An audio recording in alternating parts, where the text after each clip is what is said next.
just love that story, and probably the only reason I didn't cry, guys, is because I've read it so many times.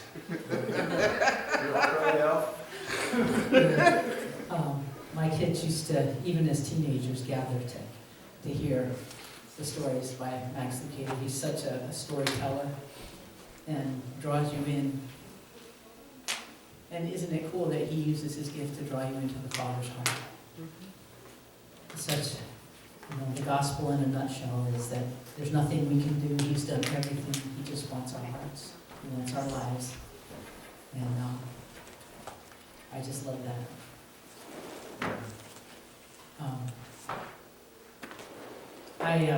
In my quiet time this week, I take Rick's mom to church every morning, and so I have about 40 minutes every morning just to sit quietly in a quiet place. There's no phones, there's no interruption at all. And I was reading a devotional, and it said that, God, I just want to give you everything. All of it, God. Anything in me, anything at all that's in me that's not of you, just take it, God. I surrender it, God. And my heart was going, yes, yes, all of it. And God, that's a lot. That's a whole lot. And we're working on losing a little bit of weight here. Well, actually, quite a bit, hopefully. But there are things that I want that God has asked me to give to Him for the sake of my health. Like, well, let's not be personal. Let's say chocolate. That's personal. And I said, wow, you want my chocolate? He said, Kathy, I want anything that you want more than you want me. Anything that you want more than you want me. And that astounded me. And it led to some revelation. I used to think not very highly of the Israelites. Wandering around and around and around and around the desert for 40 years. It was an 11-day journey, guys. Come on. But it was not to their shame. And I'd like to explain. My text this morning is the book of Deuteronomy, chapter 1, verses 1 through 8. And it says this.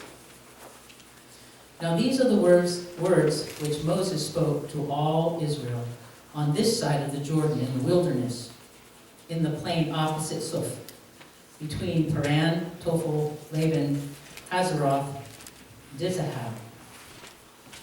It is 11 days' journey from Horeb by the way of Mount Seir to Kadesh Barnea.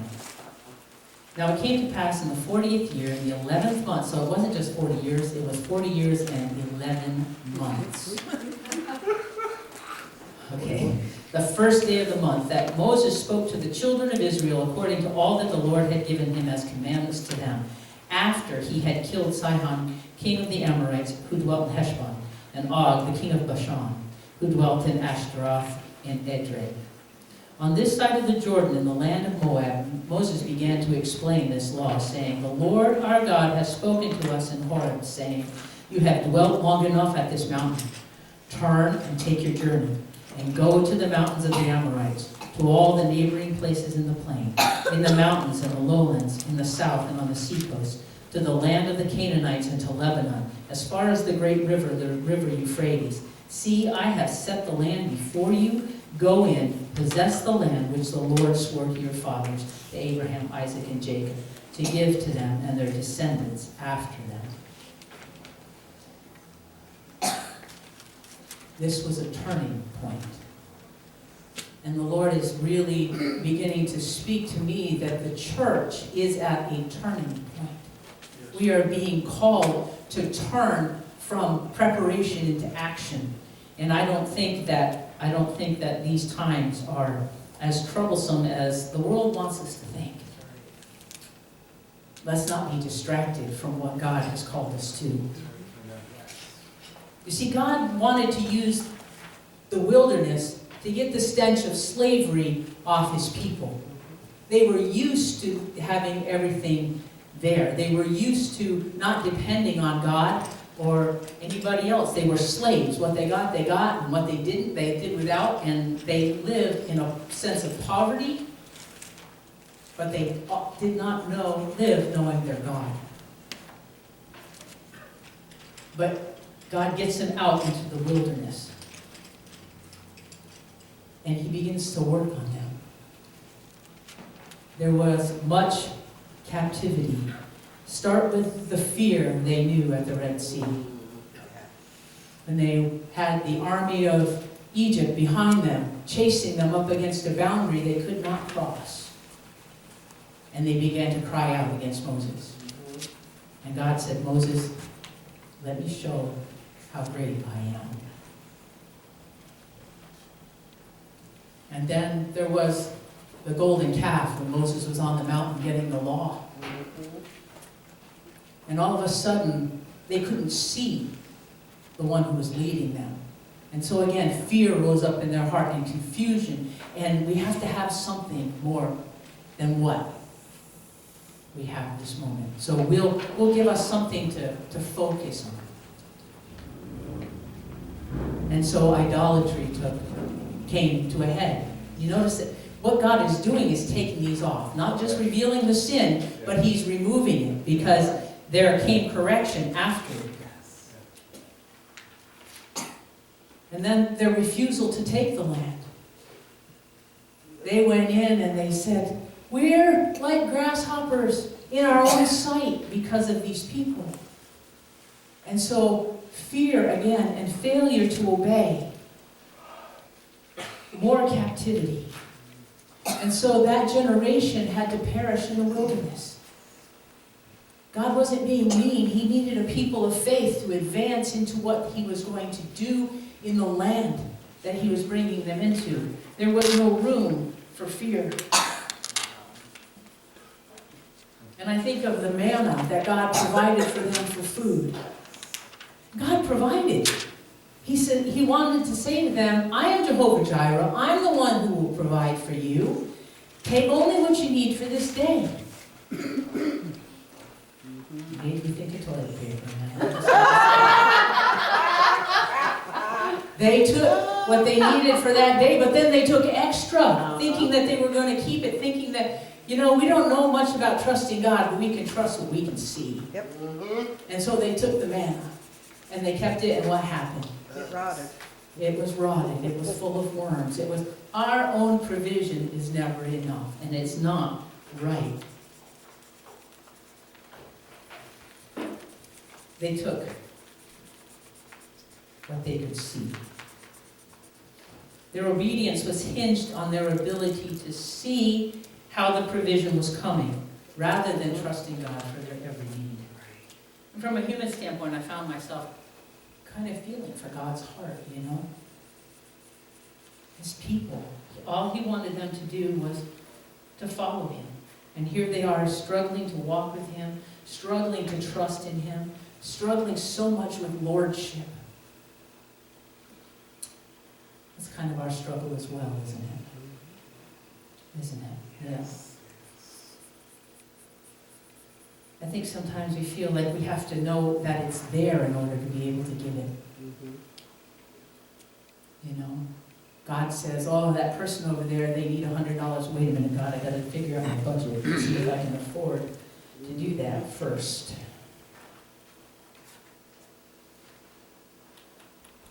That's not what we're called to. And we are called to give.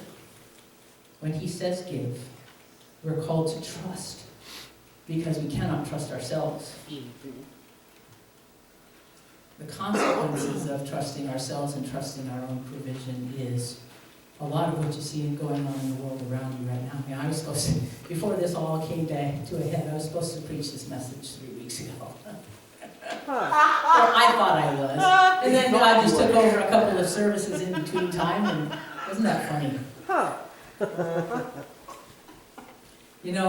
We need to understand that the God of heaven sees beyond what we know. And we were talking at Ladies' Bible Study yesterday about, having questions for God. God, I don't understand why. I don't understand why. And the Lord was showing us that, our whys, our understanding actually can become an idol. Because we think we have to understand the plan before we obey the living God. And that's simply wrong. It's simply not true. He desires, like we learned from the children today, I wasn't planning on reading that story today.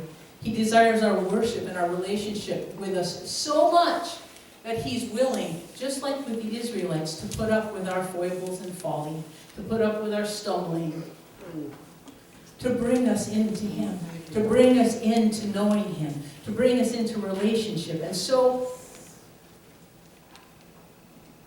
knowing that we have a God who will not take less than all of us, He corrects us, He disciplines us, and He calls us into Himself, just the way He did with the folks in the wilderness. They needed that time. We've needed this time. They needed to have the slavery off of them, the wrong thinking of captivity. God has called us out of captivity into freedom in Him. He's called us out of our captivity to fear and to dependence on ourselves.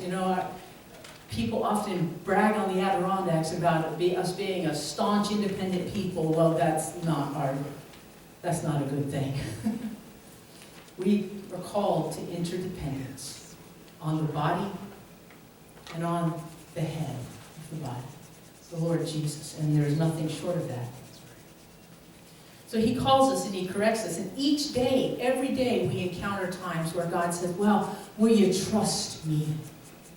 Will you trust me that I am enough? Will you trust me that I have enough power? Will you trust me that I am your protection? Will you trust me that I am your healing? He's calling us. So our time in the wilderness is not meant as a time of shame or failure. It's not meant to be seen as a time of defeat. It's a time of preparation, a time for pruning, for fruitfulness, a time of training. And I know if you're anything like me, you have a really hard time seeing discipline as a good thing. Oh, goody, I get to have a spanking. Oh, yeah. But it's love. It's love. I have known a few children, one of them is in our midst, who always knew when she needed correction. Yeah, do you need Hannah? Put herself in timeout. Do you need timeout? Yes! And up to her room she'd go until she got her head straight. Stomping her feet and running at the same time. Yeah. Sometimes she'd sing out the offenses against her. But she knew, because she knew that her heart was out of sorts with the family or with the Lord. She knew. And don't we know too?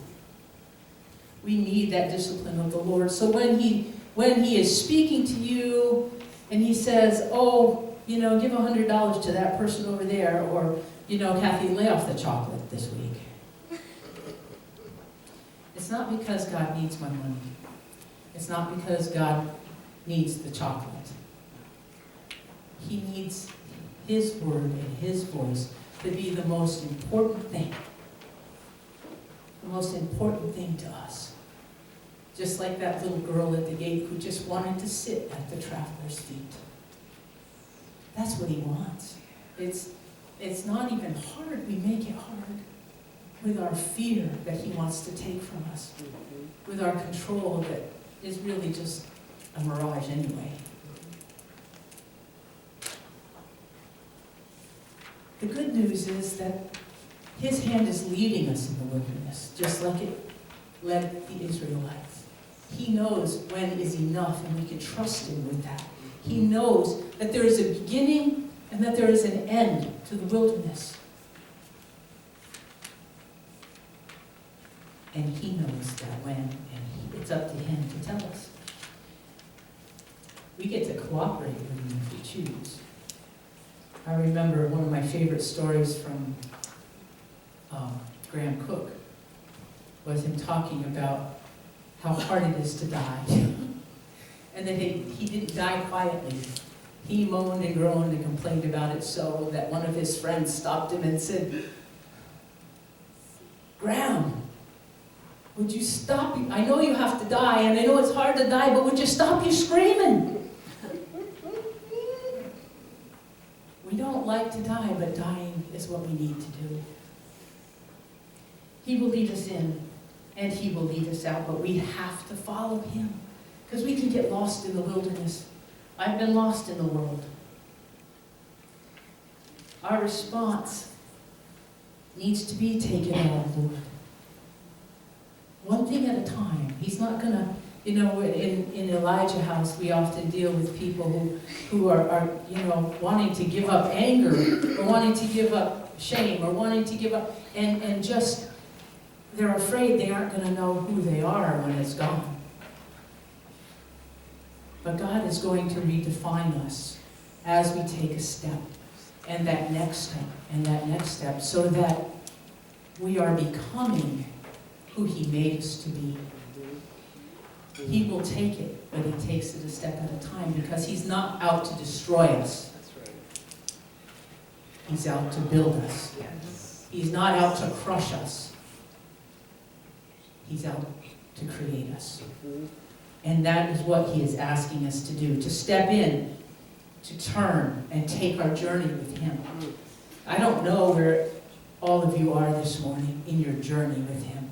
Some of you may be at Mount Horeb, ready to go and turn and take the land. Do it.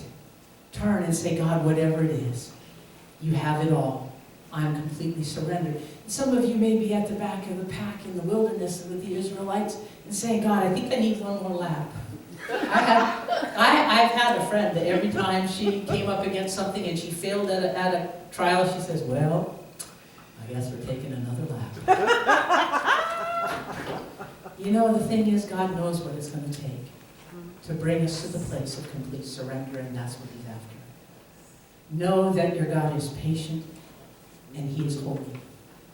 He's not going to put up with forever your sin, but he is going to walk you out of it in a way that will build you up and restore you, not destroy you. He wants everything. He'll start with that first step. There's a call on us to step in, and it looks like this: search me, O God. God, you show me. It doesn't matter, all the little children, the orphans, they had an idea of what it would take to please the king. It doesn't matter what we think. We have to go to him and let his eyes search us. It doesn't matter what the church has always said. It doesn't matter what people have always said. It doesn't even matter what you've always believed. It matters what he says. Search me, O God. It looks like creating me a clean heart, God. It looks like you do it, God. I can't be good enough for God, ever. I do try, but I can't be. It takes God saying, here, let me take that. Just like the Israelites had to do time in the wilderness, so do we. And just like their time in the wilderness came to an end, so does ours. Really, it looks like surrender. And I believe that's what God is calling us to this morning. God is calling us to surrender. Can we all stand up, please? Every day. Every day. So, Father God, as we just submit ourselves to your word, God, we want to be done with the wilderness, but we also want the wilderness to have done its work.